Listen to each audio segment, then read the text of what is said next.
जब आप अपनी बेटी की शादी करते हैं बहुत एक्साइटेड रहते हैं, बहुत बिजी रहते हैं। आपको सोचने का टाइम ही नहीं मिलता कि इसके बाद क्या होने वाला है।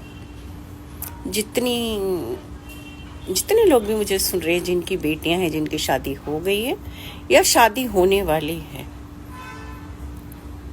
उनके साथ मैंने सोचा अपनी एक्सपीरियंस शेयर कर दूं।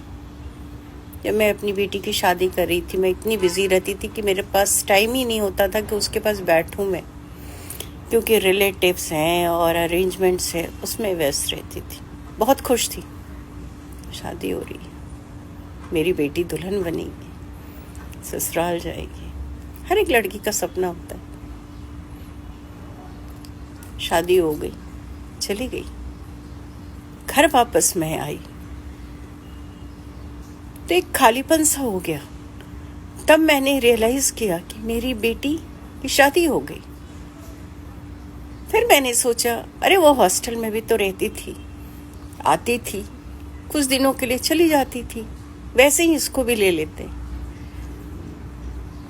ऐसा नहीं होता। जब शादी हो जाती तो उसकी नई जिंदगी हो जाती, अपनी नई जिंदगी में व्यस्त हो जाती है। माँ बाप वहीं रह जाते हैं, इस इंतजार में बैठे होते हैं किस दिन कॉल आएगा और मेरी बेटी बोलेगी कि मैं आ रही। हॉस्टल में जब तक रहती है वो आपके अनुसार चलती है, आप उसे कभी भी बुला सकते हो। लेकिन शादी होने के बाद अगर उसका ससुराल बहुत अच्छा है तो भी उसे अपने पति से पूछना पड़ता है, क्या मैं 1 दिन, 2 दिन, 4 दिन या हफ्ते 10 दिन के लिए माँ के पास जा सकती हूँ। माँ बाप वहीं पे अपना अधिकार खो देता है।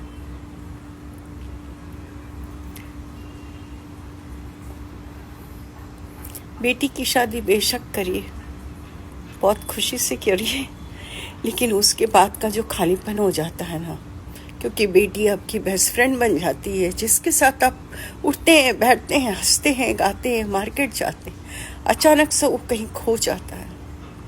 फिर वो 2-4 दिन के लिए आती है, 10 दिन के लिए आती है, आपके घर में खुशी का माहौल हो जाता है। आप फिर वैसे ही चलने लगते हैं और फिर अचानक एक दिन बाय बाय बोल के चली जाती है। ये हर एक की ज़िंदगी में होता है। बेटा हो या बेटी हो, वो आपके पास मेहमान की तरह ही बन के आएगा, क्योंकि उसकी ज़िंदगी कहीं और है, कहीं और उसने क्या हो, मैं आगे बोल नहीं पाऊँगी, बस इतने ही बोलती हूँ।